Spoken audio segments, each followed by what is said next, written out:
Bom dia a todos, novamente, não? Começando a gravação aqui. A gente vai dar continuidade ao curso de Sistemas Operacionais Embarcados. Hoje é a última aula que a gente vai ter desse primeiro conteúdo, nesse primeiro pacote de informações.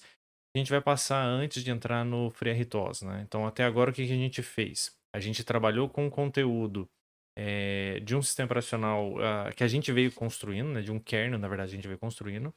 E para a gente construir esse kernel, para ele conseguir gerenciar os processos, que é o trabalho do kernel, a gente teve que ver ponteiro de funções, a gente viu as estruturas, a gente viu uma estrutura de dados, né? A gente viu as estruturas, as structs, e uma estrutura de dados em especial, que é a maneira que a gente tem de organizar a sequência dos dados, né? A sequência dos processos através de um buffer circular. Dando continuidade nisso, a gente viu como aplicar isso dentro do kernel, então como armazenar as informações dentro das caixinhas, dos ponteiros de funções dentro de cada uma das caixinhas, e aí com isso a gente conseguiu gerenciar, a gente conseguiu trocar a posição de que os ponteiros executavam. A gente trocava o fluxo do código baseado em algum critério. A gente até agora usou prioridade e usou temporização. Em sequência, o que a gente fez? Falou assim, beleza, se a gente consegue gerenciar todos os processos usando essa ideia de, de armazenar os ponteiros de função num vetor, e aí eu consegui gerenciar nesse vetor quem executa primeiro, quem executa depois, a gente pode fazer uma coisa parecida para gerenciar agora os drivers. Então a gente mexeu lá em cima na camada mais alta dos processos, agora a gente mexe nessa camada mais baixa dos drivers. O que a gente ganha com isso? A gente ganha uma flexibilidade no uso dos drivers, a gente consegue criar camadas de proteção e consegue evitar que mais de uma pessoa mexa em uma situação que seja crítica, tá? Essa estrutura de drivers, a gente deu uma pincelada em cima dela, né? Ela foi bem mais resumida que a questão dos processos, porque ela não é tão comum em sistemas operacionais embarcados, principalmente quando você está falando em microcontrolador. Se for para Linux embarcado, Windows embarcado, aí já muda um pouquinho o cenário. Aí é bem comum e segue-se o padrão deles. Para microcontrolador, nem tanto. Então a gente não deu uma ênfase tão grande nesse tópico. Hoje a gente fecha então com um conteúdo teórico, né? A gente vai um pouquinho para a computação para a gente pegar algumas pinceladas de conceitos teóricos relacionados a sistemas de tempo real. E aí, com esses conceitos de sistema de tempo real da área mais teórica, a gente consegue se organizar e verificar a questão do real time com mais necessidade. E começar a responder a primeira pergunta: como é que eu garanto real time? Como é que eu garanto o tempo real? Como é que eu faço para que todos os processos aconteçam no momento correto? Tá joia? Se alguém tiver alguma dúvida, fica à vontade para mandar no chat ou pode abrir o microfone e perguntar. Como eu estou gravando só no computador, não estou gravando a sala, se eu ficar mudo provavelmente no meio da gravação, quer dizer que alguém está fazendo alguma pergunta, eu vou repetir para vocês para aparecer no áudio. Tá joia? Então, pois não, diga, Felipe. A relação da prova, tá? Alguns alunos pediram para mim, essa semana tá muito pesado, parece que tem um monte de coisa para entregar. Então eu vou abrir a atividade da prova daqui a pouco. No finalzinho, ao término da gravação, eu explico para vocês com calma como é que vai ser. Eu vou colocar a documentação também no site. E eu vou abrir ela, mas para entregar na outra semana ainda. Então vocês vão ter um tempo maior para fazer isso daí, tá joia? Então, mais um pouquinho de conteúdo. Eu arrumei eu não sei se vocês viram, mas eu rearrumei eu acho que eu esqueci de arrumar a data da prova, tá? Eu arrumei os tópicos na lista de tópicos do SIG. Eu esqueci que a prova é no segundo lugar, tá? Mas se vocês olharem lá, a lista dos tópicos já está alterada. Eu acho que eu me esqueci de mudar também no lugar onde registram-se as provas. Mas vocês ganharam uma semana aí de folga pra gente passar um conteúdo é, um pouquinho mais legal hoje, tá joia? Então, à vontade. A primeiro conceito que a gente viu, que bastante tranquilo, que a gente tem trabalhado bastante agora, é a ideia do scheduler, né? A ideia do scheduler é ele conseguir agendar os processos. Schedule em português é agenda, né? Então, como é que eu agendo os processos? Quem vai ser executado em qual momento, tá? Eu posso fazer isso, que é a ideia que a gente fez até agora, baseado no tempo, em execução. Então, a gente chama de um scheduler dinâmico. Ele olha como é que o sistema tá e fala: ah, beleza, agora é esse, agora é aquele, agora é tal coisa. Eu posso fazer um scheduler estático, fora da compilação. Então, ou seja, enquanto a placa está rodando, ele não pensa em nada, ele só obedece uma regra pré-determinada. Normalmente é questão de prioridade. Então você escolhe as prioridades do processo. O scheduler não tem que pensar para saber se vai fazer isso, se vai fazer aquilo. Não, ele simplesmente obedece a regra das prioridades, né? A gente tem os schedulers estáticos e dinâmicos. E a ideia do scheduler é criar uma agenda, literalmente uma agenda, uma sequência de ações dos meus processos. Esse processo, depois esse, depois esse, depois esse.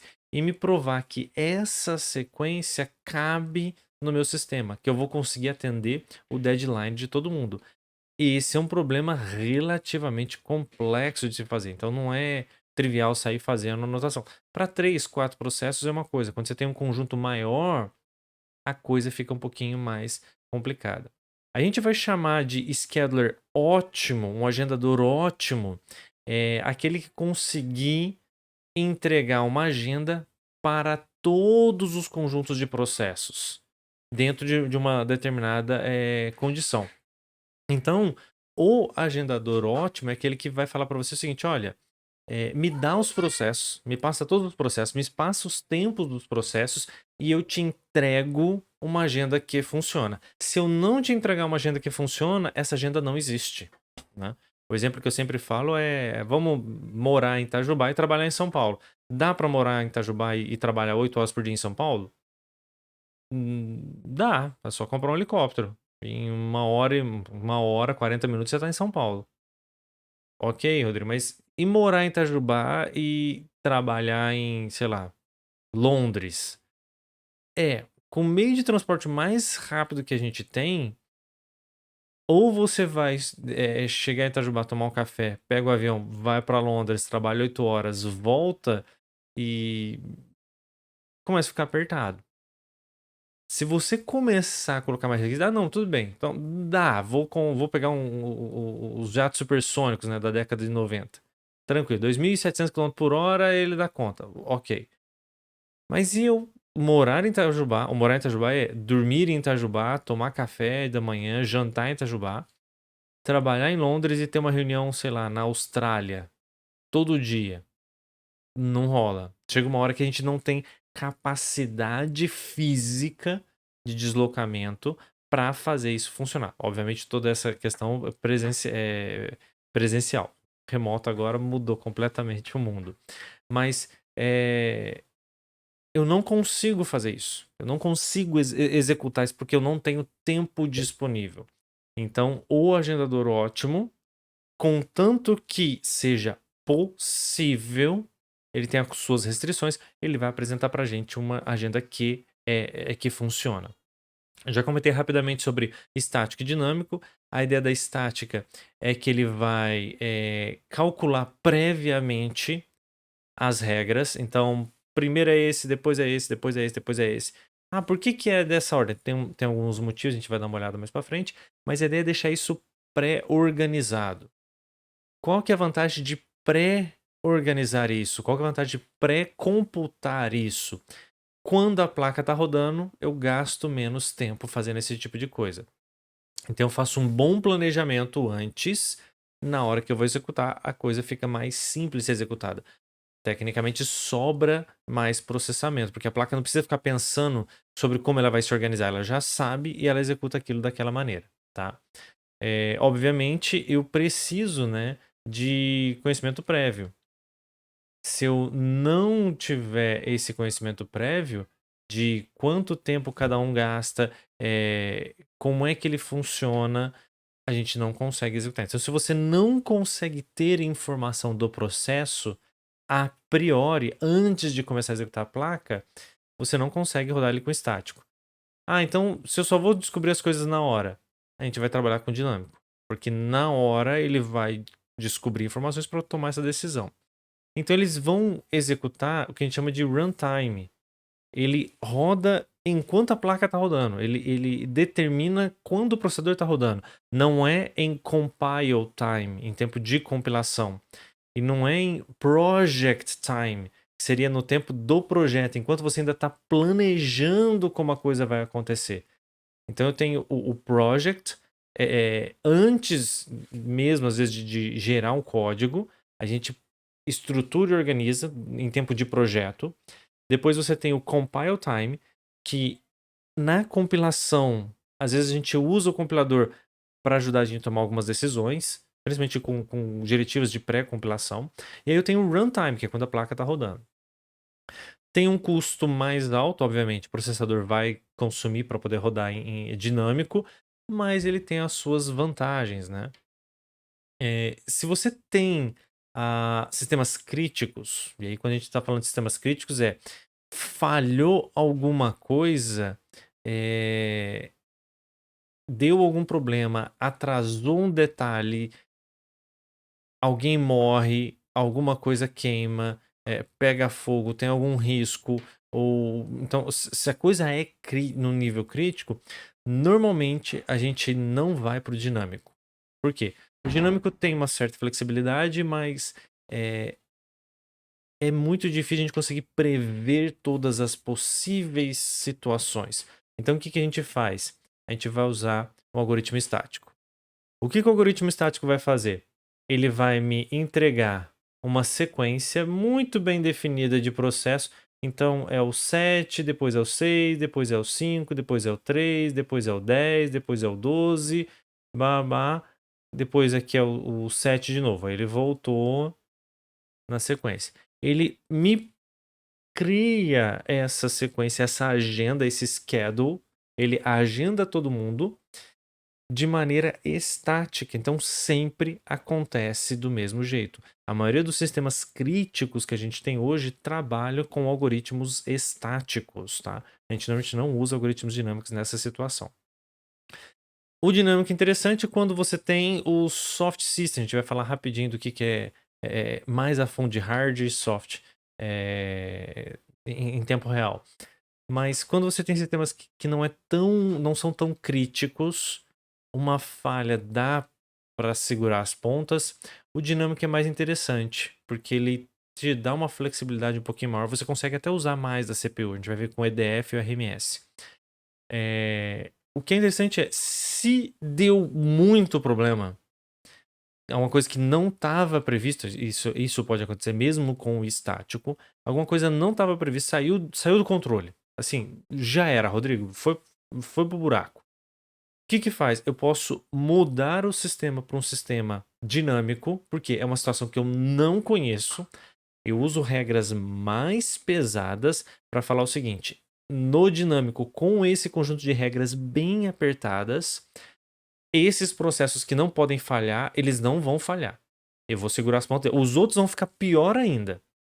Não quer dizer que o dinâmico vai resolver o problema do estático, não é isso. Se o estático engasgou por algum momento, é possível, numa situação imprevista, porque se você prevê a situação, você consegue ir lá no estático e arrumar.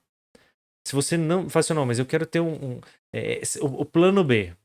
Se tudo der errado, eu tenho um plano B. Qual que é o meu plano B? Deu problema dinâmico, eu não sei por que deu problema. Na verdade, eu nem sei como pode dar problema. Porque eu não previ, eu tentei fazer o meu estático mais correto possível. Mas se aparecer alguma coisa que eu não tô prevendo, eu vou pro dinâmico. E aí no dinâmico, aquelas tarefas mais importantes, elas vão ser garantidas. E as outras vão pro buraco mais ainda. Então você tem um sistema estático que algumas coisas começaram a dar errada. O que ele faz? Muda para uma abordagem dinâmica, pega lá os 3 processos mais importantes, ele garante, e o resto vai ficar pior ainda do que antes, do que com o estático. Mas o que é crítico, a gente garante. O que é complicado, tá funcionando. Então, essa é uma vantagem. A gente pode usar ele como um sistema de recuperação, um sistema de backup. Se a gente tiver uma previsão de worst case, ou seja, qual é a pior situação, a gente consegue utilizar. Se no estático se a gente não conseguir agendar no estático, a gente tiver uma noção de quais são os piores casos de utilização, e mesmo assim eu tenha que fazer aquilo, se não dá pra fazer no estático, provavelmente a gente não vai conseguir garantir os tempos reais, a gente não vai conseguir manter todo mundo funcionando, mas a gente consegue ter uma certa segurança de utilização com esse cara. Alguns processos, algumas tarefas vão continuar perdendo, mas a gente consegue ter uma certa camada de segurança. Resumindo, a gente vai usar preferência estática quando a coisa é muito crítica, o dinâmico quando não é tão complicado, se a gente puder tomar alguma decisão de recuperação, algum backup nesse sentido. Até agora eu estou conversando mais ou menos tudo que a gente já viu, né? Primeiro conceito diferente, preempção, né? O que a gente está fazendo até agora? A gente está criando um sistema que é multitask. Então, deixa eu colocar aqui. O nosso sistema ele é multitask. Por quê? Porque parece isso daqui, ó. Tá lá, o verde tá rodando, ao mesmo tempo tá rodando o azul, ao mesmo tempo que tá rodando o vermelho. Mentira! Não tá rodando os três ao mesmo tempo. O que tá acontecendo? Isso daqui. Eu rodo primeiro um, depois o outro, depois o outro, depois o outro, depois o outro. E essa sequência eu vou rodando com calma. Se eu rodar isso muito rápido, imagina que isso aqui é um osciloscópio. Você tá vendo esses tracinhos. Aí você pega o dial da base de tempo e vai mexendo. Os tracinhos vão ficando mais fininho, mais fininho. Chega uma hora que você chega numa base de tempo tão maior do que os tempos desse chaveamento que parece que os três traços estão contínuos. É exatamente o que a gente está fazendo. A gente está pegando esses caras, dando zoom out, zoom out, zoom out, chega uma hora que parece estar desse jeito. Isso aqui tá rodando, por exemplo, lá o nosso tick do nosso sistema, né, da nossa interrupção. Isso aqui é o quê? Eu acho que lá eu tinha colocado 10 milissegundos. Em algum laboratório, acho que eu baixei para 1 milissegundo. Mas é de 10 milissegundos. Isso aqui o ser humano não enxerga. Então, na hora que o ser humano vai enxergar a linha, ele olha as três linhas e fala assim, ó, tá tudo contínuo. Tá tudo igual. Tá tudo funcionando. Então, essa é a ideia. A gente faz essa troca, tá? A gente pode fazer essa troca cooperativamente, ou seja, o processo 1 chegou aqui, ele falou: olha, obrigado por me deixar rodar, deu meu tempo, eu vou passar a vez para o segundo. O segundo chega aqui e fala: olha, muito obrigado, terminei, vou passar a bola para o terceiro. O terceiro chega aqui e fala: muito obrigado, terminei, vou passar a bola para o primeiro. E eles vão cooperativamente fazendo isso. Qual que é o problema? Se algum desses caras aqui morrer, né? Então, se esse cara aqui morreu, ele travou, deadlock, loop infinito, qualquer coisa que acontecer, ele nunca mais vai parar de executar. Se ele nunca mais parar de executar, ninguém entra na rodada. Não é legal. Vocês devem começar a perceber que assim não é uma ideia muito boa. Então, o que a gente faz? A gente utiliza uma ferramenta chamada de preempção, tá? A tarefa 1 começa a executar. Na hora que chega aqui, eu paro a tarefa 1. Vamos esquecer temporariamente nessa tarefa 3, tá? Temporariamente, só pra gente ter uma ideia. Ele para a tarefa 1, vai para a tarefa 2, executa a tarefa 2, terminou a tarefa 2, ele volta para a tarefa 1 exatamente onde a tarefa 1 tinha sido interrompida. Então, o que acontece conosco agora é que eu pauso a tarefa, vou para outra tarefa. Na hora que eu vou para essa outra tarefa, ele espera um tempo, executa a outra tarefa e volta exatamente onde tinha parado. Tá? Então, a tarefa 1 ela não sabe que ela foi interrompida. Para ela continua executando. Se ela não tem nenhum código dentro dela que mede tempo, que pergunta pro clock, que pergunta pro timer, se dentro dela ela tem as suas funções, mas nenhuma função vai lá no timer de hardware, e pergunta que horas são, se ela não faz nenhum tipo de questionamento sobre o tempo, a tarefa 1 não tem como saber que ela foi interrompida. Para ela, ela não percebe isso, tá? Qual que é a vantagem? Se a tarefa 1 ela morrer aqui, nesse ponto aqui ela morreu, ela entrou no loop infinito. Não tem problema. Eu pauso, venho para a tarefa 2, executo a tarefa 2, volto para a tarefa 1, ela continua morta, tá? Ela tá presa lá no meu loop infinito, ela não vai recuperar. Só que eu pausei o loop infinito dela, fui para a tarefa 2, executei um pouquinho da 2 e voltei para 1. A 2 morreu? Morreu. E a tarefa, quer dizer, a tarefa 1 morreu? Morreu. E a tarefa 2? A tarefa 2 continua sendo executada normalmente. Mais ou menos a mesma velocidade que ela sempre foi. Então a preempção ajuda nesse sentido. Tá, Rodrigo. Como é que eu faço isso? Como é que eu pauso uma tarefa? Chego e falo assim, ó, para aí, por favor, que eu vou executar outra coisa, depois eu volto. É exatamente, a gente já viu isso, é exatamente o contexto de interrupção. Se a gente, de novo, ignorar por um momento a tarefa 3 e falar que esse cara é uma ISR, uma Interrupt Subroutine, ou uma rotina de interrupção, uma Interrupt Service Routine, a tarefa 1 ela gerou um evento de hardware, executou a minha interrupção e volta e continua exatamente do ponto onde parou. Então, o que eu quero fazer é que todas as tarefas possam ser interrompidas como uma interrupção de hardware e eu vá trocando essas atividades, né? Então, é isso que a gente quer organizar. Quando que a gente programa para as trocas acontecerem, né? Em que momento que a gente quer que as trocas aconteçam? Depende um pouquinho do sistema. Normalmente a gente tem 3 situações. Quais são elas? Eu estou esperando alguém. Eu preciso de um recurso. Aquele recurso não está disponível.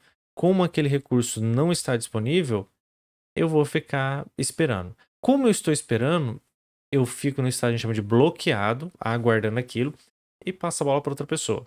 Pode executar. A segunda, a tarefa fala assim, olha, estou satisfeita, quero dormir um pouquinho. Não tenho que fazer mais nada, terminei. Ela cooperativamente passa a bola para outra pessoa. No terceiro caso, ela não intencionalmente é interrompida pelo kernel. Normalmente, aqui eu acho que eu não comentei, mas normalmente por uma questão de tempo, tá? Então, por causa de tempos pré-determinados, o kernel para e aí muda para outra, porque ele quer, tá? A princípio agora a resposta é essa, é porque ele quer.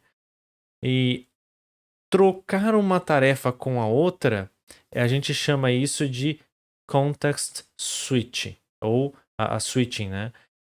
Troca de contexto. Porque eu estava num contexto fazendo uma série de coisas, eu sou interrompido, eu começo a fazer um outro conjunto de coisas, e esse outro conjunto de coisas está num segundo contexto. O que a gente entende como contexto? O contexto é o conjunto de tudo que tem ali, é o conjunto de todas as informações que me permitem entender o que está acontecendo. Numa conversa, você está conversando com alguém, tudo bem e tal, não, não, vamos estudar? Vamos, senta lá para estudar com o teu colega. Não, conteúdo, beleza, o que é isso? Funciona, tal, cálculo. Não, mas como é que você resolve essa função? Não, mas isso aqui você precisa usar a regra da cadeia. Como é que é a regra da cadeia, tal? Dx, integral de x, dx, eu vou ter que a integral de... Não, UDV integral de dvu é igual a VDU integral de DVU, alguma coisa assim. Você troca lá as opções. Não, peraí, não. É o DV, esse primeiro. Você está conversando. Chega um colega até e fala assim: como é que eu resolvo esse programa Melhor, um colega até chega e fala assim: olha, por que esse loop meu não está funcionando? Peraí. Que loop?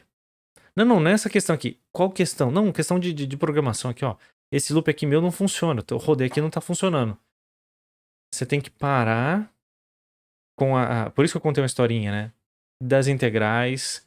Você está vendo as regras individuais das integrais, integral de seno, de cosseno, a regra da cadeia, a questão de como é que funciona a troca para fora do dx e o xdu, para você poder tentar simplificar a execução daquilo ali, tentar cair numa condição mais simples de calcular a integral.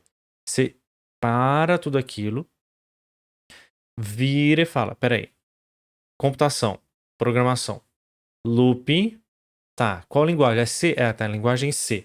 Então, se é loop, qual que é o problema? Não, o problema é que não tá parando. Tá, o loop, ele tem condição de começo, ele tem que ter algum controle e ele tem condição de finalização.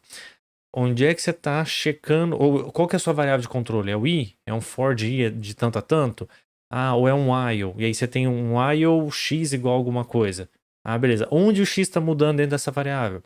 Então você começa a entender o contexto, você começa a ler o código, você vê a pergunta da pessoa, não está parando. Então você vê a situação, qual que é o caso, você monta aquele contexto, aí beleza, você analisa, você processa aquilo, ajuda o teu colega, beleza. Vira e fala assim, peraí, onde é que eu tava? Não, integral, regra da cadeia, um seno vira cosseno, tá? Ah, beleza, você volta pro contexto. Vocês perceberam, a gente gasta tempo para fazer troca de contexto. Aqui vai ser a mesma coisa. O que é o contexto pro processador? São todas as informações que estão atualmente funcionando no sistema. Então, para aqueles que já fizeram microcontroladores, basicamente é o registro dos acumuladores. Então, acumulador A, B, C, ou R0, R1, R2, R3, depende da plataforma que vocês estiverem utilizando. Toda a informação de stack pointer para onde está, program counter onde é que estava, a stack, a própria stack, quem que está ali naquela stack, quem está funcionando, quantas variáveis intermediárias você criou. Então, todo esse contexto, todo esse conjunto de informações é o que a gente chama de contexto. Então, trocar a tarefa que está executando, eu salvo o contexto atual. Eu não quero perder aqui o UDV, VDU. Eu quero pegar aquilo ali, guardar em algum lugar, guarda aquilo, para que depois eu vou precisar voltar nele. Guarda, aí eu vou lá e executo outra pessoa. Depois que eu termino de executar outra pessoa, eu guardo de volta e pego, recupero.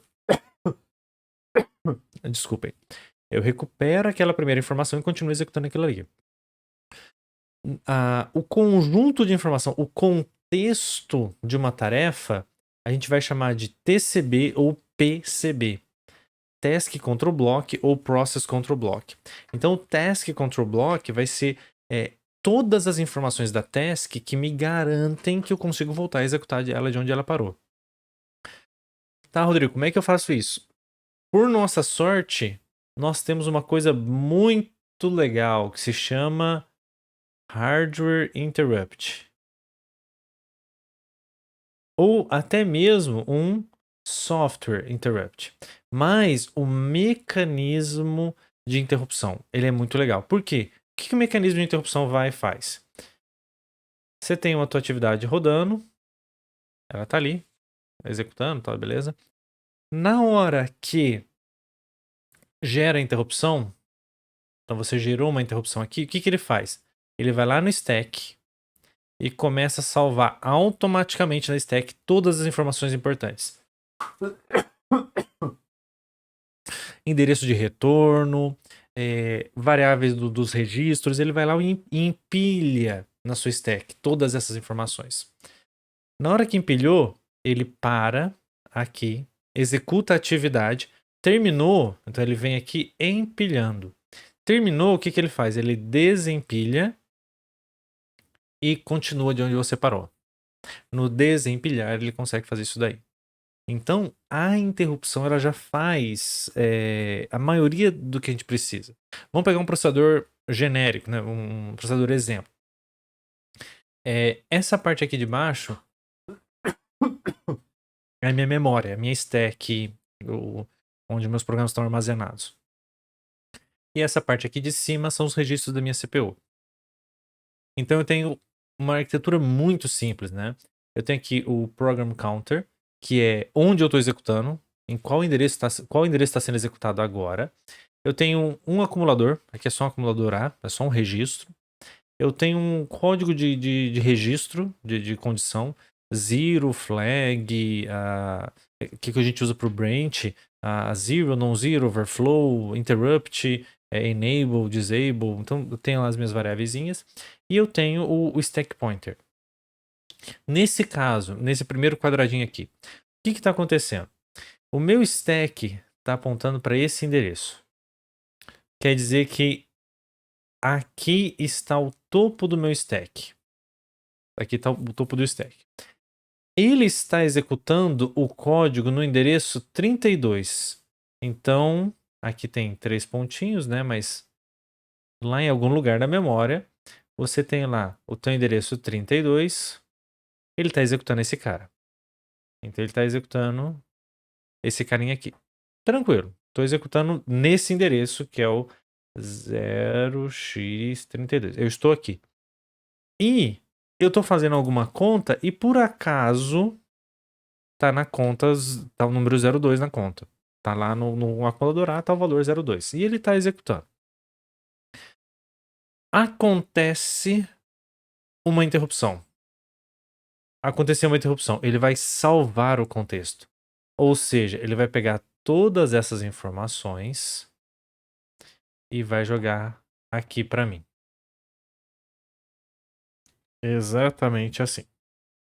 Então, aqui eu coloquei tracinho aqui em cima, porque eu não sei qual que é o valor que vai executar. A interrupção vai poder mexer nesses caras aqui. O program counter vai apontar para a região da interrupção. Então, mas isso pra gente não é tão, a gente não preocupa muito agora.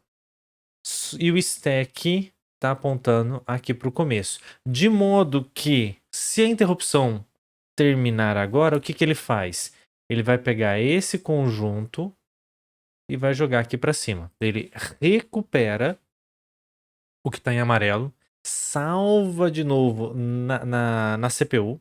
Na hora que ele salva de novo lá na minha CPU, eu volto a executar de onde eu parei. Parece que não aconteceu interrupção nenhuma. Porque ele continua apontando pro 32, ele vai executar agora o 33. Então ele tá no 32, aconteceu a interrupção, para, terminou a interrupção, volta pro 32, ele executa o 33. Então continua tudo normal. Por isso que ele sabe de onde ele parou. Deixa eu ver aqui que eu esqueci de abrir o chat. Deixa eu ver se alguém perguntou alguma coisa. Não, beleza. Só mensagens de agradecimento. Diga, Eduardo.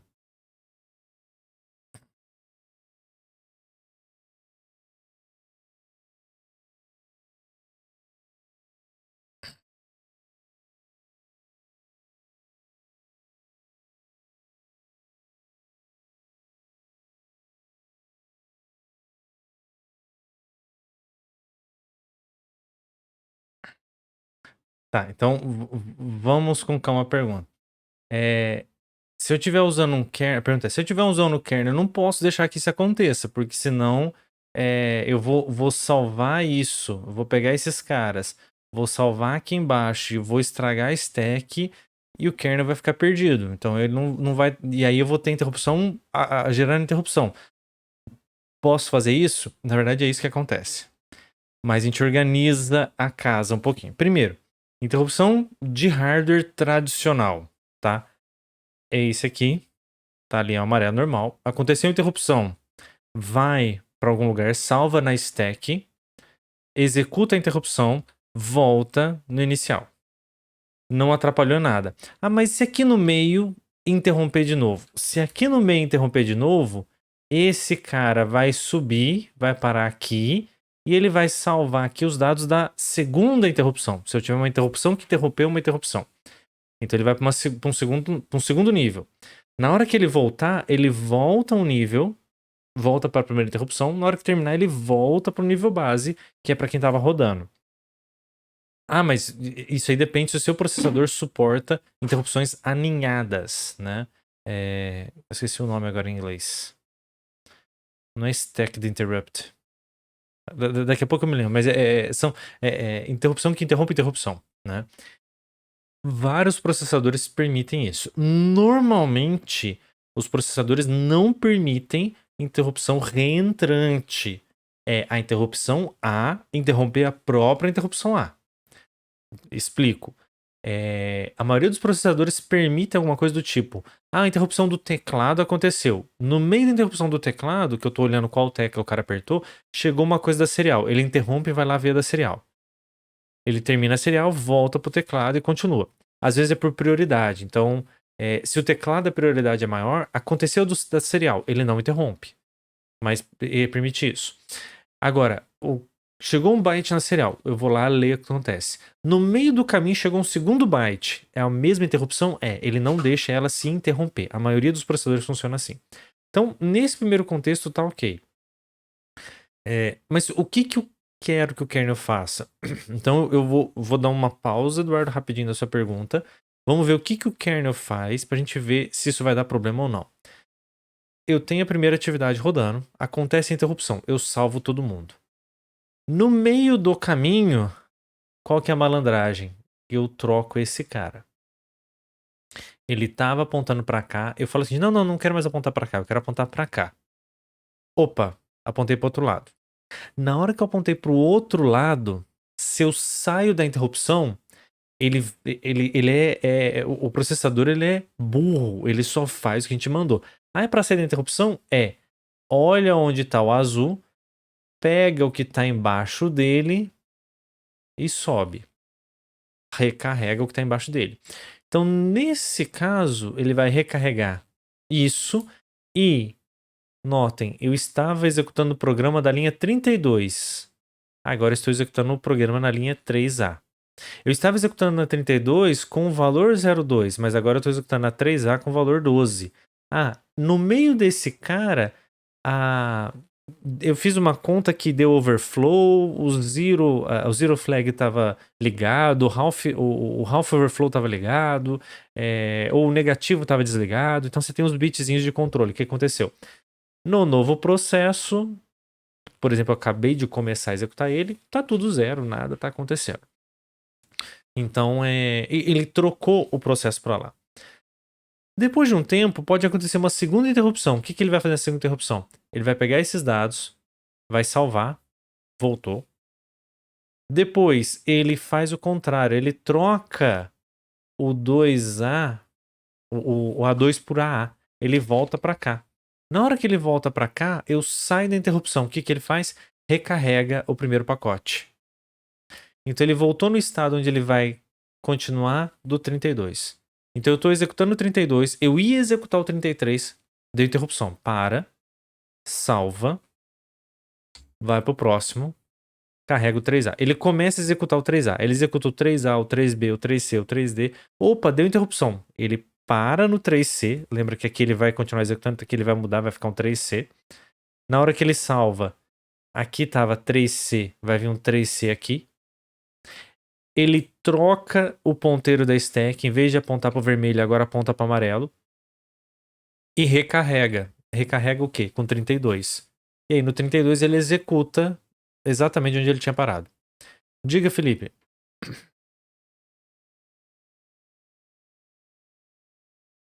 Isso é em microcontroladores. Então aqui a gente tá vendo. Eu só tô explicando. Senão a gente vai ficar muito perdido como é que funciona a troca de contexto. Para quem não viu arquitetura de microprocessador ainda. É uma introdução bem suave pra gente entender isso. Mas não precisem se preocupar com como isso acontece. A gente precisa entender que isso acontece e entender que eu preciso de um espaço para salvar a informação. Se eu quero voltar, eu tenho que salvar em algum lugar. Essas são as duas questões mais críticas para a gente. Beleza? Então,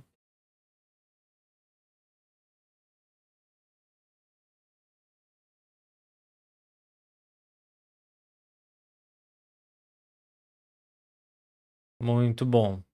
Se eu usar essa abordagem, o comentário do Art, sim, cada processo vai ter que ser o espaço de memória para salvar suas informações temporárias, que a gente chama de task control block. Tá aqui, task control block. Beleza, pode continuar, Eduardo, que eu acho que tinha mais alguma coisa. Só um minutinho, Felipe. O Eduardo depois volta.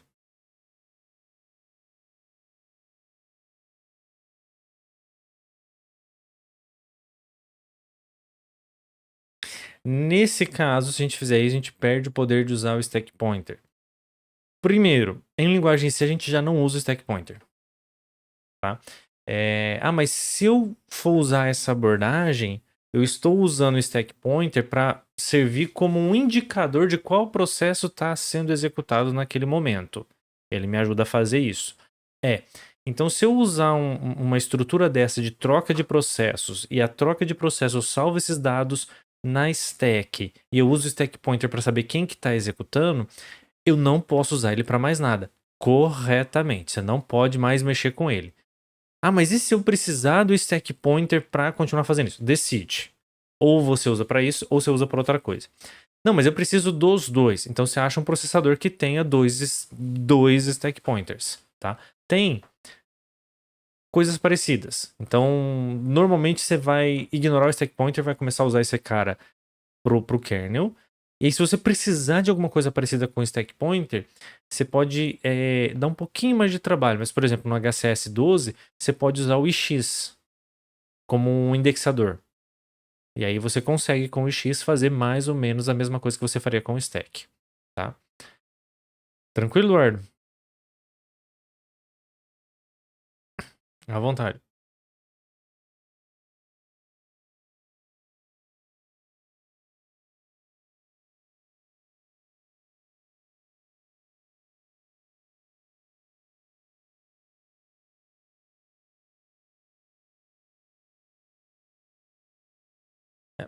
A pergunta é: entendi a interrupção, tá tranquilo, tô usando a interrupção para poder trocar o contexto. Mas se além das interrupções de troca de contexto eu continuar tendo as outras interrupções tradicionais, teclado, as outras coisas, ela não vai comer a stack dos outros processos. Se comer, deu merda e já era. Esquece, não vai funcionar. Então o que a gente faz?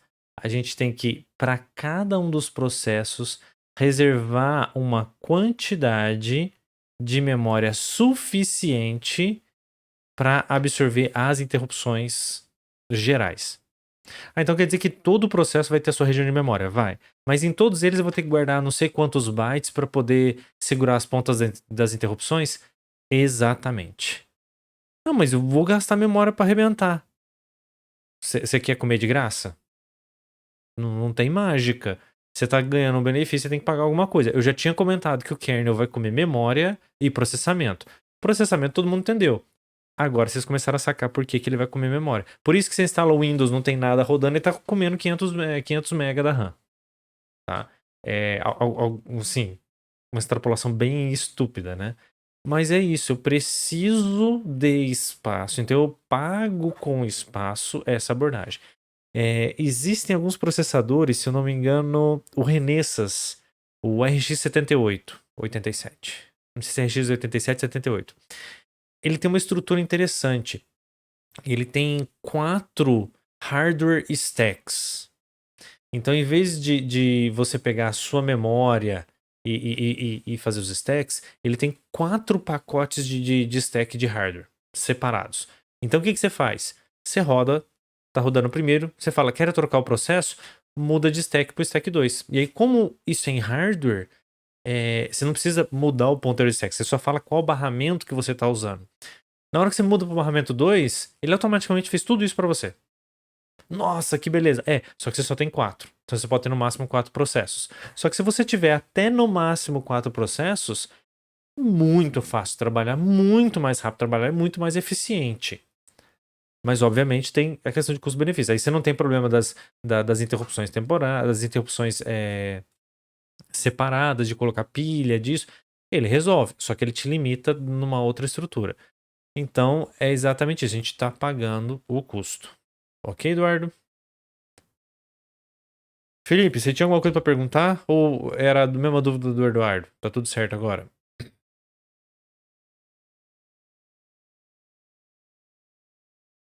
Tranquilo então. Por enquanto, tudo certo. Vamos pro próximo. Então, essa é a ideia da troca de contexto. Como é que isso funciona na vida real? Então, vamos pegar um caso real, né? Um processador bem simplesinho. Um HCS. Um HCS. Eu acho que esse aqui é o HCS 12. HCS 11. Eu acho que é o HCS 11. Eu tenho lá minha stack. Toda vez que acontece uma interrupção, o que ele vai salvar? O CCR, o B e o A, que é o acumulador D, o IX, o IY e o Program Counter. Então, gerou stack, automaticamente ele salva isso. O que eu tenho que fazer? Se ele já salva isso, eu vou ter que colocar... ignorar esse cara aqui. Esse aqui vai ser um stack mais Y, mais Y. Y ficou um cara ruim, né? Mais Z, mais Z, mais Z, mais Z, mais Z. Por quê? Porque eu vou salvar aqui o valor do stack pointer. Porque lembra que eu tenho que trocar de processo, eu tenho que lembrar qual é o processo que estava correto. Então eu tenho que salvar o stack pointer. É estranho, né? Mas eu tenho que salvar o stack pointer na própria stack. É mais ou menos essa a ideia. Eu salvo ele em algum lugar. E aí, se o stack pointer vale 2 bytes, esse cara vale 2, vai valer todo mundo 2 ali. Então eu vou preencher alguma coisinha a mais para eu poder fazer essa troca. Para eu poder fazer as movimentações de uma stack para outra e saber para onde eu tenho que voltar.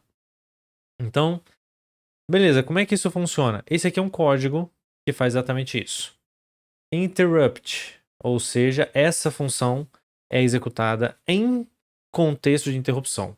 A partir do momento de contexto de interrupção, quer dizer que já salvou todos esses valores na stack. Beleza. Salvou tudo? Salvou.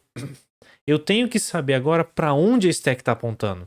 A stack está apontando para onde? Não tem como fazer isso em linguagem C. A gente tem que usar o assembly. Então eu estou transferindo o conteúdo do stack para a variável x. Eu salvo o conteúdo do x numa variável global aqui, um spdummy, stack pointer dummy, só para a gente ter acesso a ele. Aí eu vou no meu pool de processo e falo o seguinte, olha, o processo que estava rodando agora, o actual task, ele estava rodando. O que eu faço? Eu salvo ele. Assim, olha, ele estava rodando, mas ele salvou as informações dele nesse lugar de memória. Ah, ele salvou nesse lugar? Atualizei.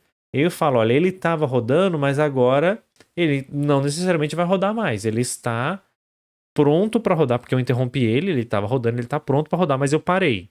Então ele está parado, ele está pronto, mas ele está parado. O que eu faço? Eu pergunto, olha, o scheduler, quem que você quer rodar agora? O 7, o 8, o 5, o 2, o 1, o 9. O scheduler vai escolher para mim. Na hora que ele escolher, eu falo, beleza. O que ele escolheu vai ser o cara que vai rodar. Mas para eu fazer ele rodar, eu tenho que saber onde ele tá, qual que é o endereço dele e jogar na stack para ele poder recuperar os dados corretos. Então eu recupero o stack dele antigo, salvo nessa variável spdummy, carrego o indexador x com spdummy e transfiro o x para o stack pointer. E return from interrupt. Return to interrupt. Ele recupera os dados como se ele estivesse saindo de uma interrupção. Automaticamente, belezinha, tudo funcionando. Então, esse é o código que faz essa sequência. Aqui está com menos registros, né? Mas exatamente a mesma ideia. Então, isso é o que vai me permitir fazer as trocas de contexto. Beleza? Então, vamos lá. Então, o scheduler é isso. Ele vai escolher a próxima atividade, a próxima sequência, mas normalmente durante as trocas de contexto. Tá? Então, ele que vai fazer essa decisão no meio da troca. Então, se eu tenho um scheduler muito complicado, eu estou colocando muito código para ser executado dentro da minha interrupção. Não é muito legal isso daí. Mas às vezes é o que a gente tem que fazer. Alguma dúvida? Acho que a gente fechou legal, né? Então, vamos para deadline. A gente já comentou bastante sobre deadline. Vamos agora ser mais técnicos sobre o assunto para a gente entender um pouquinho melhor porque algumas coisas acontecem do jeito que acontece em sistemas de tempo real. Existem um conjunto grande de deadlines. E eles estão relacionados aos processos que podem ser periódicos, ou seja, eles executam de tempo em tempo, né? Executa de um tempo, ou aperiódico. Normalmente eventos que acontecem de vez em quando. O cara apertou o teclado, né? Se uma coisa é de tempo em tempo, periódico, ele tem um tempo máximo que ele tem que executar, que é o período dele. Se ele é periódico, ele tem uma distribuição de ativação. Olha, é provável que a pessoa aperte uma tecla a cada 20 segundos, a cada 30 segundos. E tem uma distribuição. Então, você tem, por exemplo, o tempo médio. Ó, esse aqui é o tempo médio que a pessoa aperta uma tecla. E tem uma distribuição. Pode ser uma distribuição normal, uma de Poisson, por exemplo. A de Poisson, ela é, se eu não me engano, ela é assim. Ela, na verdade, acho que é reta e ela cai. Acho que é isso mesmo. Então eu tenho uma probabilidade alta de acontecer nesse prazo e probabilidades cada vez menores. Normalmente eu não tenho probabilidade de acontecer mais rápido que aquele determinado valor. Ou você vai ter uma distribuição normal. Ó. Quando é que chega um pacote na serial? Normalmente de 20 em 20 segundos. Às vezes pode ser mais rápido, às vezes mais devagar, então eu tenho isso daí. E eu tenho o tempo máximo que eu posso esperar para cada vez que aquilo executa. Então, isso é o que caracteriza o processo periódico e o processo aperiódico, né?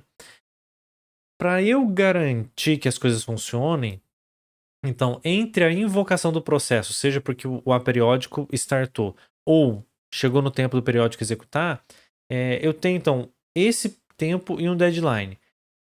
O meu processo gasta uma quantidade de tempo para executar, que a gente vai chamar aqui de C, que é o Computation Time. Para que a coisa não desdringole, a coisa não vá para o buraco, o tempo para computação daquele processo tem que ser menor do que o deadline dele. Não adianta você falar assim, eu quero executar essa atividade de 5 em 5 segundos. Ah, beleza. Quanto tempo gasta para fazer? 18. Como assim? Você quer que eu execute uma coisa que gasta 18 segundos para fazer a cada 5 segundos? Não tem mágica. Você está na empresa, tem um processo de, sei lá, furar uma placa de metal, abrir um buraco na placa de metal de uma furadeira lá. Gasta 30 segundos para abrir o buraco, posicionar a placa, tal, fazer o furo. Ah, beleza, gasta 30 segundos? Para a gente atender a demanda do cliente, a gente tem que fazer cada furo em 5 segundos. É impossível. O que você faz? Monta 6 linhas de produção. E aí, cada placa gasta 30 segundos, mas você consegue fazer uma placa a cada 5 segundos. O que é isso em computação? Multicore. Então, você tem 6 processadores. Aí é um problema de computacional. 6 processadores faz alguma coisa 6 vezes mais rápida? Normalmente não. Por quê? Porque se é uma atividade sequencial, você não consegue fazê-la mais rápido. Você não consegue fazer mais rápido dividindo o furo. Vamos supor que é o contrário. Você precisa fazer aquele furo em 5 segundos, mas ele gasta 30. Como é que você consegue fazer um furo em 5 segundos se ele gasta 30? Não tem como paralelizar. Você só tem uma broca, você só tem uma maneira de fazer um furo. Não, mas eu preciso diminuir o tempo. Não é que eu preciso fabricar várias placas e aí eu posso gastar 30 segundos nele e acontece. Vamos pensar uma restrição estúpida, tá? Que é um exercício mental. Por que eu não posso gastar mais do que 5 segundos para fazer aquele furo? Porque se você gastar mais que 5 segundos, o atrito da broca com a placa esquenta a placa e aí as propriedades mecânicas dela por causa do calor se perdem. Ela não vai mais servir porque ela precisava fazer. Porque o calor do atrito do furo esquentou a placa e deu problema. Então você não pode gastar mais do que 5 segundos, que é o máximo para não esquentar. Ah, beleza. O que eu posso fazer? 2 brocas. Uma broca em cima e uma embaixo. Eu vou reduzir de 30 para 15. Então não. Mas estourou os 5 segundos. Continuou estourando, mas você aumentou. Então isso ainda é na ideia de paralelizar. Eu paralelizei a atividade e resolveu um pouco. Ah, mas ainda não é suficiente. O que você tem que fazer? Trocar o teu sistema. Em vez de usar uma broca, vou usar um jato de água para fazer o furo. Por quê? Porque o jato de água, ele é às vezes mais rápido, às vezes até mais devagar. O jato de água gasta, sei lá, 40 segundos. Só que ele não esquenta, resolve o problema do calor. Ou ele é mais rápido e ajuda a esfriar, porque você está jogando água, né? Então, você consegue cair para 10 segundos com jato de água. Então, não é porque não caiba que eu não consigo fazer meu sistema funcionar. tem alternativas, mas normalmente para os tipos de problemas que a gente vai enfrentar, se não cabe, você tá lascado. O que você tem que fazer? Tentar diminuir o tempo de computação. Normalmente o deadline você não consegue diminuir. Por quê? O deadline ele é uma restrição que normalmente vem de um evento físico. Velocidade que você tem que dar resposta para o usuário. Se você começar a ficar devagar, vai dar lag e o usuário vai ficar chateado. Ou ligar e desligar um triac e tem o zero cross.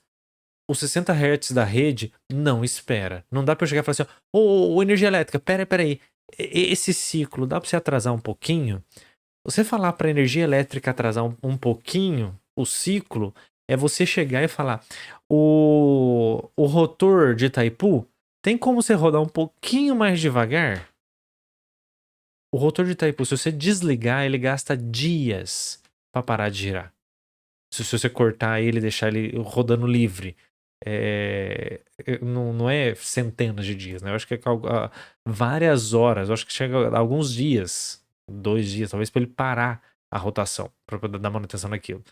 Free running, lógico, os caras ligam, corta energia, corta a água e tem outros métodos para fazer ele parar um pouco mais rápido.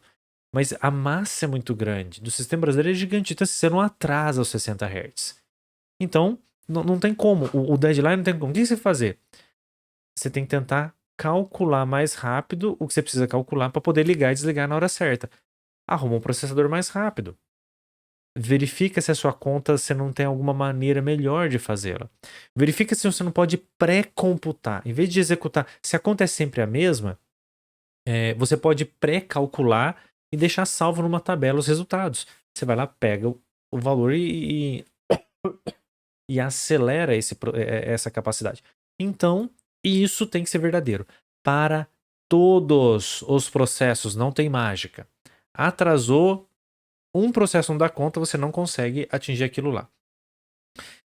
Para processos periódicos, o deadline, quer dizer, a computação tem que ser menor que o deadline, que tem que ser menor do que o tempo de reexecução. Então, o processo ele gasta 5 milissegundos para executar. Ele tem que terminar de executar em 10 e eu executo esse processo a cada 15.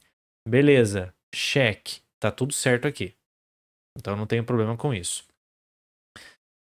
Essa equação ela é verdadeira para sempre? Via de regra, sim.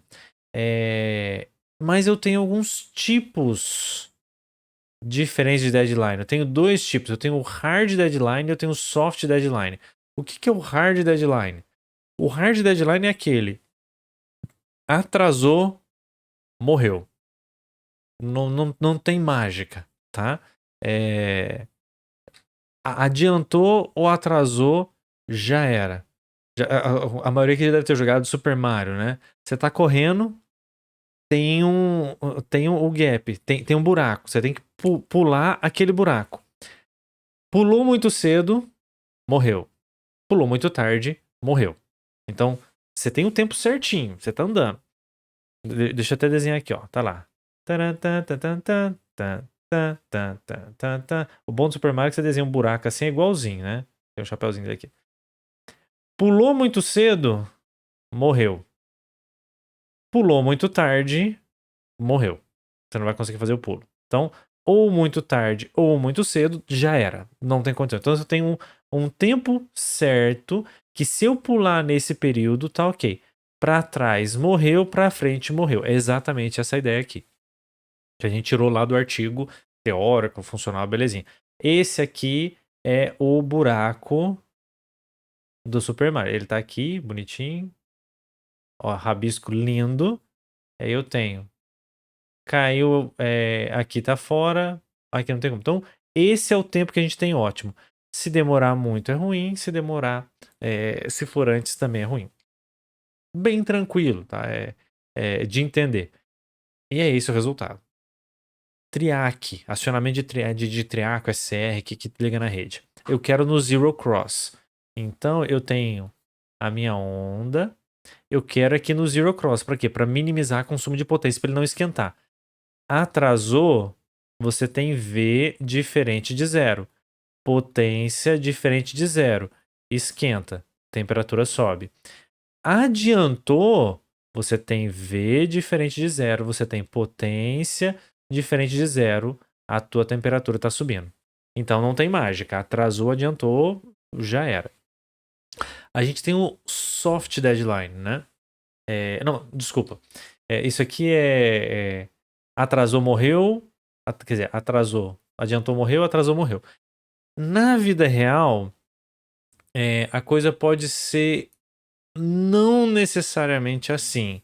Então, o damage, o, o, como é que chama?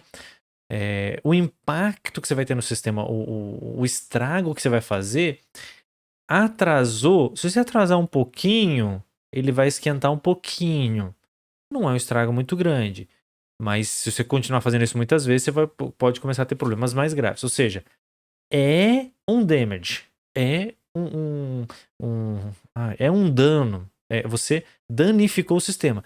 Mas danificou de maneira suave. À medida que o tempo passa, ele piora. À medida que você adianta, o tempo também piora. Tá? Alguns não são hard deadlines. Alguns podem ser soft deadlines. O que é isso? O valor daquela informação dentro do tempo e até o deadline, aquela informação é útil. Se você começa a atrasar, a utilidade dela começa a diminuir. Transmissão de áudio. Se como chama? A comunicação que a gente está fazendo agora, estou batendo papo com vocês aqui. Se der um lag, travar a rede, se travar um pouquinho e a informação chegar um pouco atrasada, ela ainda tem utilidade para vocês. Vocês ainda conseguem ouvir e entender. Só que se começar a atrasar demais, aquilo é inútil. É melhor eu ignorar aquela informação e começar tudo de novo. E aí eu começo a explicação novamente. Pequenos atrasos, tá tranquilo. Se atrasar demais, começa a não ser útil. E como quase tudo na vida real, né? A gente normalmente é uma mistura dessas ideias. Eu tenho um período que se a informação tiver aqui, ela é boa. Para mim ela é útil. Eu tenho um período que se eu não atender, ela começa a ficar menos útil cada vez, mas ainda assim ela é boa pra gente.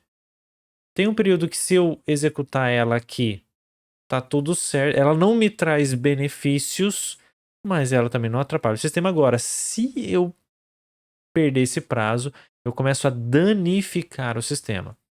Então, se o meu 1 segundo de mensagem chegar para vocês dentro de um intervalo de 10 milissegundos adiantado ou atrasado, beleza, vocês estão entendendo. Então, se a minha voz, a cada pacote de 1 segundo, chegar 10 milissegundos atrasado, tá tranquilo.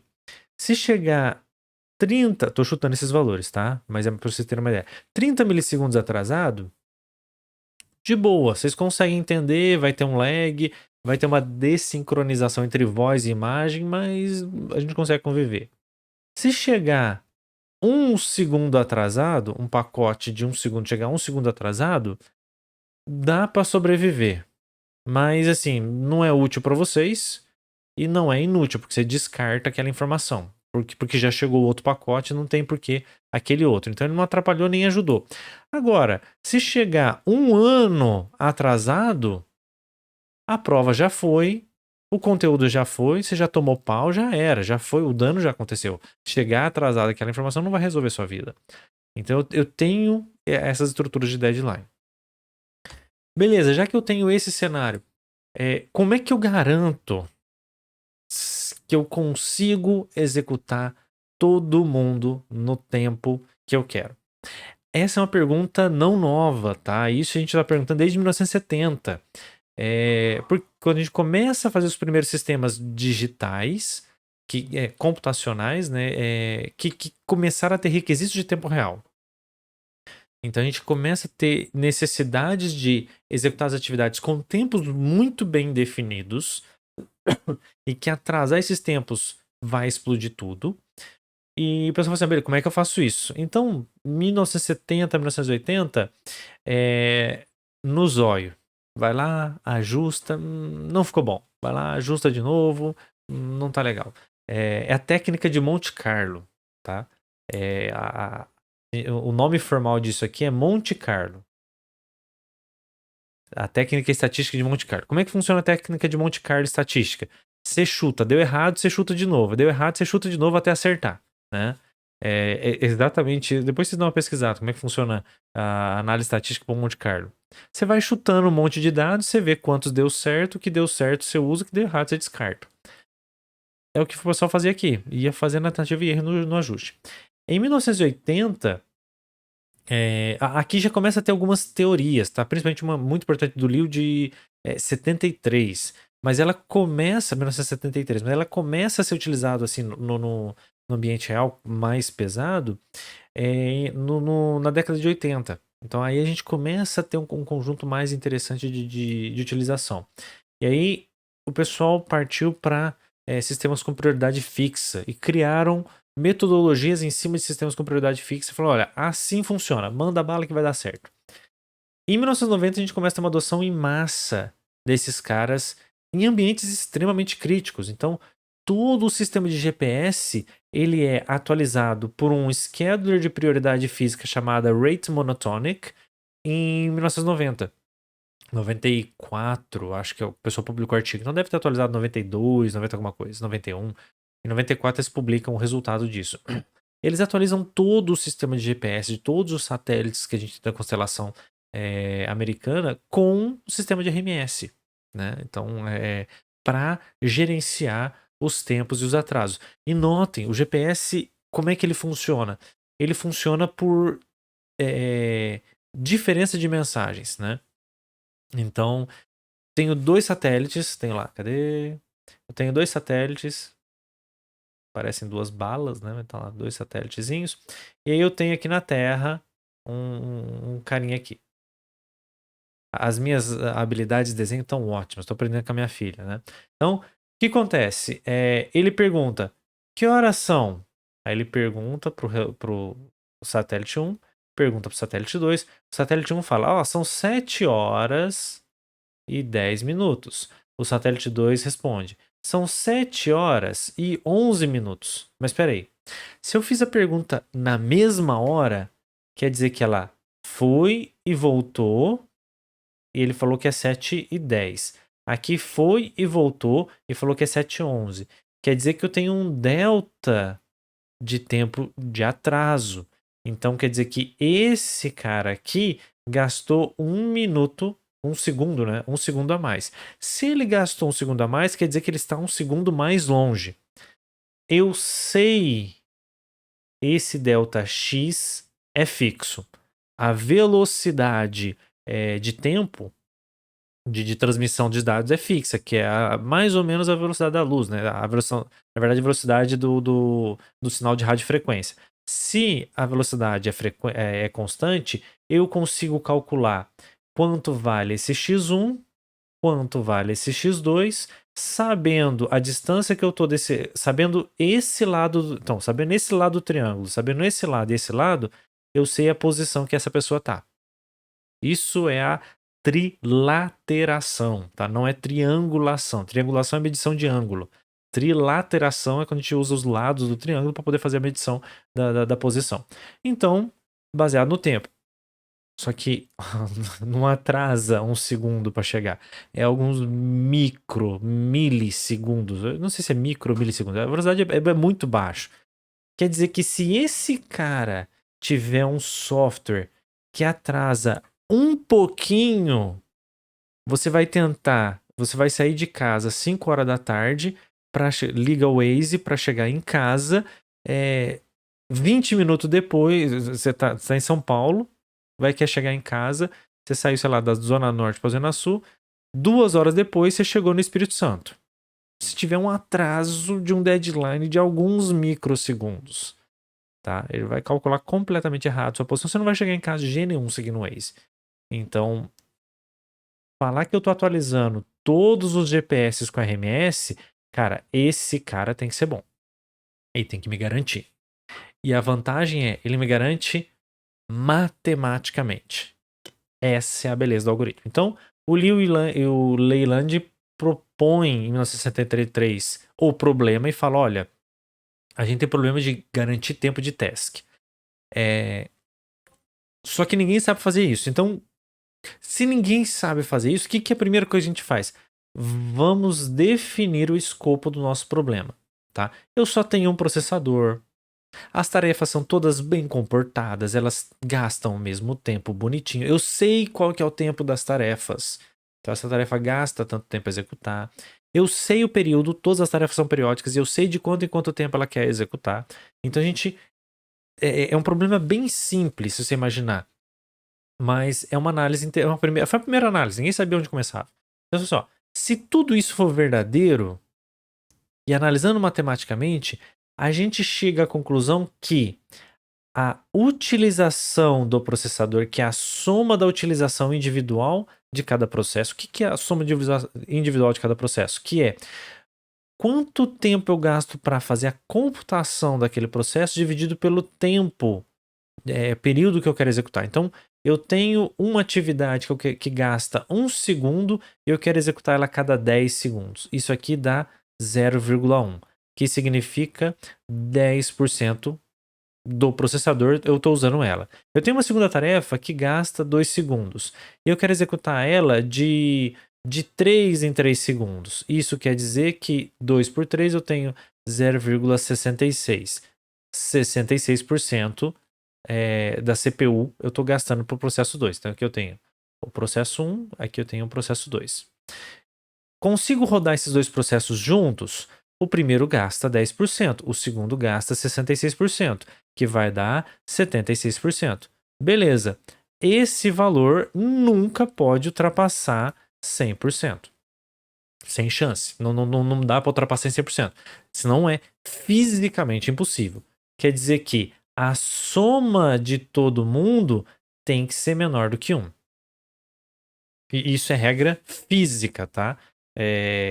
Normalmente a gente não consegue quebrar as leis da física, então tem que ser menor que 1. Eles falaram, olha, se isso aqui é verdade, essas regras, existe um algoritmo que é o Rate Monotonic Scheduling. O que o Rate Monotonic Scheduling faz? Ele fala o seguinte, você conhece o tempo de todo mundo. Opa. Você conhece o tempo de todo mundo. Você vai... o tempo... Não, desculpa. Você consegue. Você sabe o quanto que ele gasta. Qual que é o tempo que ele gasta para executar. Então o que você vai fazer? Você vai pegar o tempo o período de todo mundo, o tempo que ele gasta para executar. E quem tiver o maior período, você vai dar a menor prioridade. Quem tiver o menor período, você vai dar a maior prioridade. Então tem um cara que gasta, de novo, no nosso caso lá, 1 segundo e o outro é 2. Esse cara que gasta menos vai ter a prioridade 10. Esse cara que gasta mais vai ter a prioridade, sei lá, 30. É isso. O que gasta mais tem a menor. Opa, a menor prioridade tem a prioridade 5. Ele vai executar uma prioridade menor do que esse cara aqui. Eu vou dar uma prioridade maior para ele. Tá? Qual que é a vantagem disso? Se você fizer essa regra... Professor, por que essa regra maluca de misturar prioridade com tempo e... Porque eles quiseram fazer assim. Eles fizeram assim e acharam legal, aí foram estudar e falaram assim, opa, tem uma propriedade interessante. Matematicamente eu consigo provar que se a soma da CPU, se a utilização de CPU for menor do que essa conta matemática aqui, se eu garantir que a porcentagem da soma é menor do que essa conta matemática, n vezes 2 elevado a 1 sobre n menos 1, tá? Se eu garantir isso, eu garanto o quê? Eu garanto que todos os processos vão atingir o tempo máximo que eles precisam. Eu vou conseguir executar todo mundo. Se a gente chutar o pau da barraca, que é um número que a gente guarda na cabeça, né? Se eu tiver infinitos processos, se você tiver infinitos processos, quer dizer que a tua utilização máxima da CPU não pode passar 70%. Não pode passar 70%. Tem que ser menos do que 70%. E aí, se você gasta menos de 70% e obedece essa regra das prioridades, você garante tempo real para todos os seus processos, né? Os 30% é justamente para ajudar nos casos de intercalamento, de algum problema todos os problemas que você possa imaginar, esses 30% vai fazer esse pagamento. Se você tiver só 2 processos, se eu não me engano, o número dá 83%. Então você pode usar no máximo 83% da CPU. Né? Aquele caso que a gente fez aqui foi 66 mais 10, né? Então é 66%. Se eu só tiver aqueles 2 processos, beleza, eu consigo executar os dois. Agora, se eu tivesse 200 milhões de processos e o resultado é 76, não dá, porque eu preciso de 70% aqui. Isso é um resultado teórico, tá? Ele nos prova que eu consigo fazer isso utilizando as prioridades. Qual que é interessante? Prioridade é pré-computado, é estático. Você olha os processos, você define e coloca quais são as prioridades. Então o algoritmo de escolha é muito simples. Você não depende do processo adiantar, atrasar, não depende não precisa de variáveis enquanto a placa está rodando para definir quem que é o próximo. Você consegue matematicamente saber quem que vai executar em qual momento. E esse determinismo matemático é o que faz a gente normalmente utilizar o RMS. Para eu usar RMS, o que eu preciso? Eu preciso de um sistema de prioridade. Prioridade. Se o teu sistema operacional tem uma estrutura de prioridade, você consegue usar RMS. Que é muito simples, quase todo mundo tem e a gente usa para isso. Problemas do RMS. Exatamente isso daqui. Por quê? Ele está falando assim, ó, todas as minhas tasks são periódicas. Né? As tasks são independentes, não tem nenhuma tarefa conversa com a outra tarefa. Né? Não tem overhead. Lembra aquela troca de contexto que vai lá, executa o outro e depois volta? Esse tempo é zero, que é o que ele fala. Não existe, não é zero. Então quer dizer que esse 69% é mentiroso, professor. Mas é um bom número. Por quê? Porque é um número. A gente não tinha a mínima noção de onde começar. Agora a gente sabe que para cima de 69 deu merda. Mas 69 garante? Não. Mas eu sei que para cima dele com certeza não garante. Então a gente já tem uma primeira régua. Obviamente, é 1973 esse estudo, né? O pessoal continua estudando e chegaram a algumas outras melhorias, né? Então, feasibility analysis, o 69 que não é verdadeiro, o que o pessoal começou a utilizar? Worst case execution time. Qual que é o pior caso? E aí, analisando os piores casos probabilísticos de utilização, a gente consegue utilizar níveis um pouquinho mais altos. Como é que a gente consegue uma tarefa conversar com a outra, usar uma variável intermediária para as duas conversar, uma variável global, um recurso compartilhado?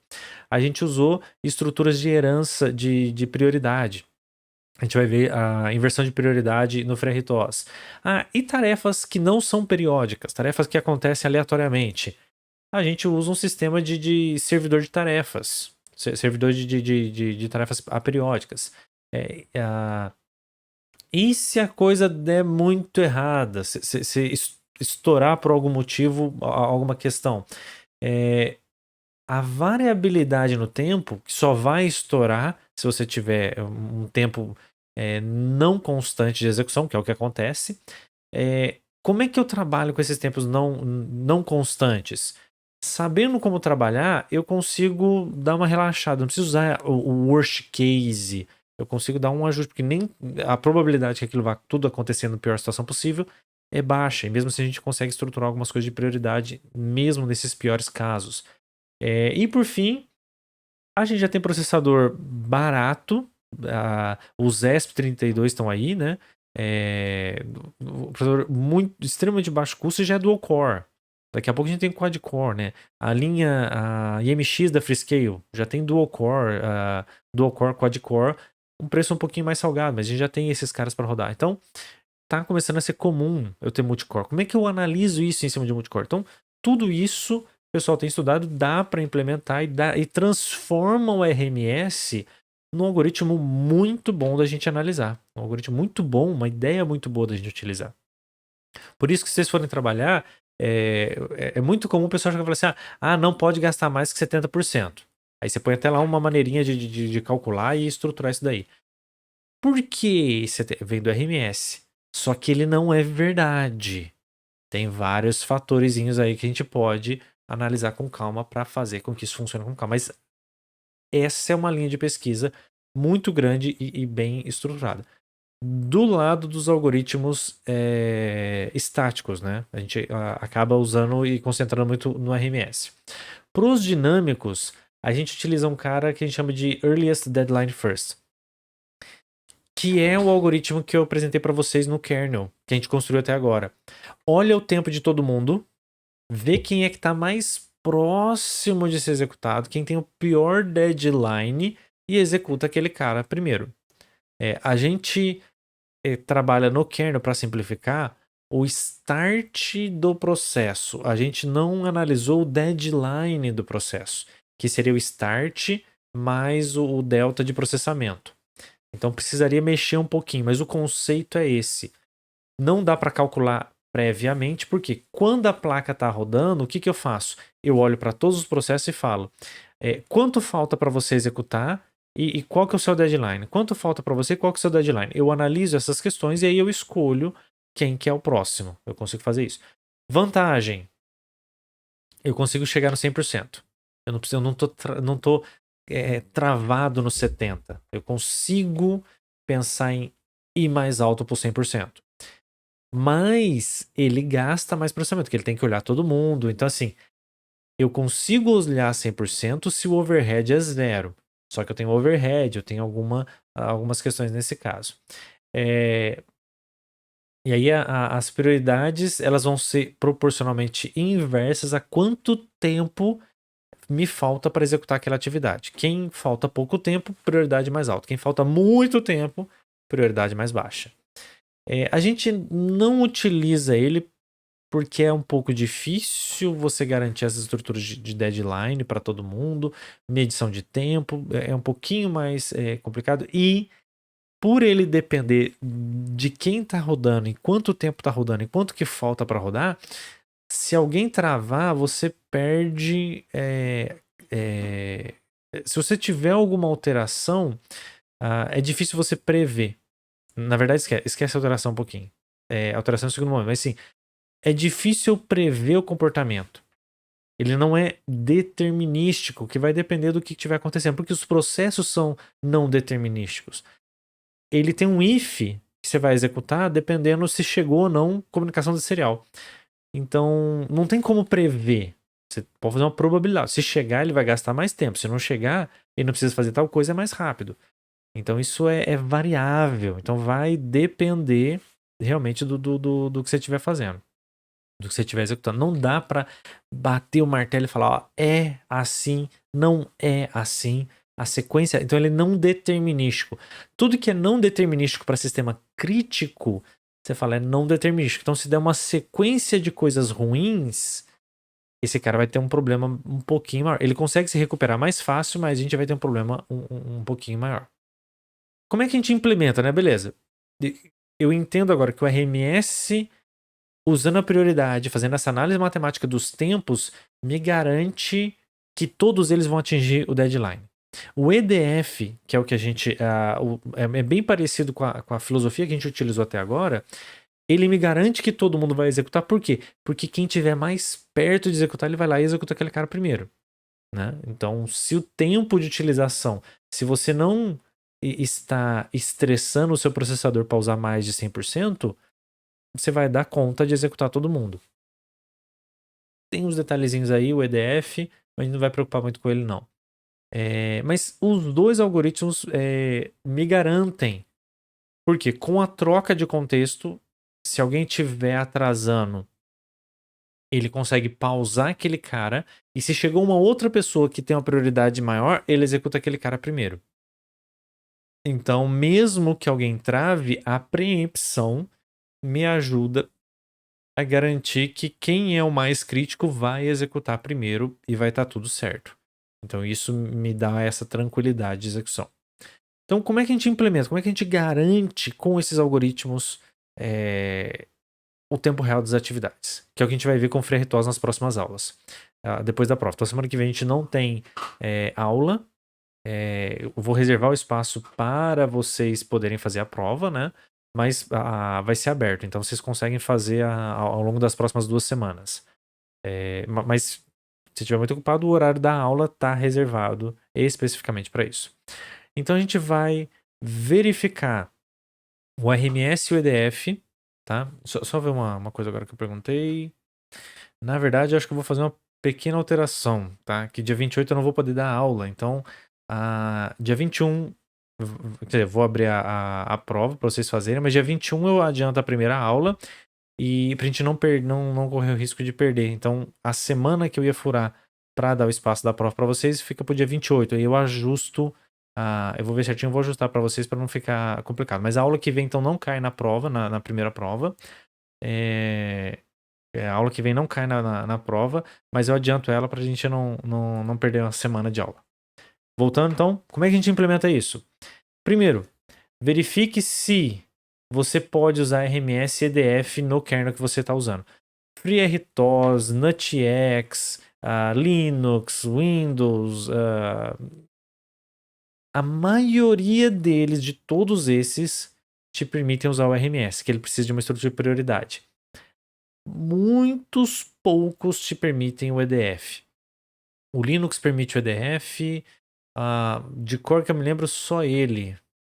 Desses mais comuns, eu acho que o NuTX não tem EDF, o FreeRTOS eu tenho certeza que não tem EDF, então já fica um pouquinho mais complicado. Mas se você tem prioridade, vamos para o RMS. Segundo, qual a arquitetura do seu sistema? Quais tarefas você quer executar? De quanto em quanto tempo você quer executar? Qual é o pior tempo para cada uma delas? Desenhe um mapa. Eu tenho essa tarefa que gasta 10 segundos. Eu tenho essa tarefa que gasta 5. Eu tenho essa tarefa que gasta 7. Essa que gasta 10, ela compartilha a comunicação serial com essa e compartilha o LCD com essa, tá? Quem compartilha o que com quem? Isso é importante para a gente colocar no algoritmo e isso gera impacto. E cuidado com as tarefas aperiódicas, principalmente se você estiver usando o RMS, que é baseado numa estrutura periódica. Tem como a gente usar um gerente de tarefas aperiódicas, é uma maneira de resolver isso. Por fim, teste, teste, teste, teste e teste, tá? O RMS é matemático, só que ele é baseado nos tempos, ele é baseado em algumas regras. E para você garantir que essas regras estão corretas, você tem que testar. Tem alguém compartilhando recurso com alguém? Você tem que mapear todos os recursos e resolver esses problemas. Qual que é o pior tempo de cada tarefa? Nem sempre é fácil medir os tempos. Então a gente tem que organizar isso com calma e fazer esses ajustes. Certinho?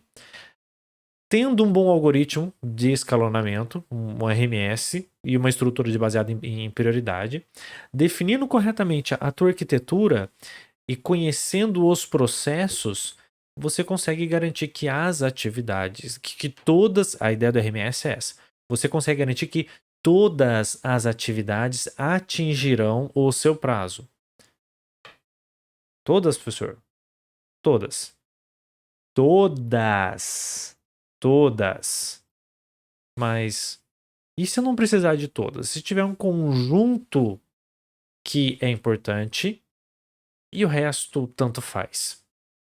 Se tem um conjunto de atividades que é importante, você pode separar o que é importante. Importante. O que é importante, você analisa com a RMS. E o que não é importante? Você põe uma prioridade mais baixa que todo mundo do RMS e deixa rodar. Não é importante.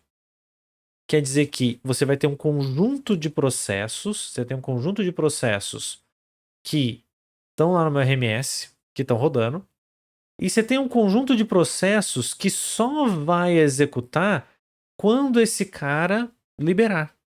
Então, Esse lado, que é o que uma boa parte do pessoal faz, né? Esse lado eu analiso matematicamente com a RMS. Esse lado não pode gastar mais de 70%, e aí eu tenho as prioridades dele. Só que todo o resto que não é importante eu jogo aqui. De modo que. Ah, mas se esse cara estiver usando perto dos 70, professor, eu garanto a RMS? Consegue garantir? Consegue garantir que todos esses 4 vão executar na hora certa. E os 30% que você mediu que você não está usando, você executa esses caras na hora que dá. Então você consegue usar 100% da sua CPU. O que o RMS fala, e aí a gente tem que tomar cuidado, o que o RMS fala é que eu não posso usar mais de 70% para n igual a infinito, né? Óbvio, tem os detalhes. Eu não posso usar mais de n 70% se eu quiser garantir deadline de todo mundo. Mas eu posso separar em 2 grupões. Aí eu coloco aqui, esse continua tendo a regra do 70%, esse cara roda quando der. Quer dizer que você tem o risco de um desses caras nunca executar. Exatamente, você tem o risco de um desses caras nunca executar. Isso é complicado? Depende da sua arquitetura. Depende do que você quer fazer. Aí é caso a caso. Certinho? Então é isso. Muitíssimo obrigado, pessoal. A gente se vê então na semana que vem. Então eu dou a normal. Vamos entrar já no FreeRTOS. E a questão da prova eu entro em contato com vocês com calma. Obrigado.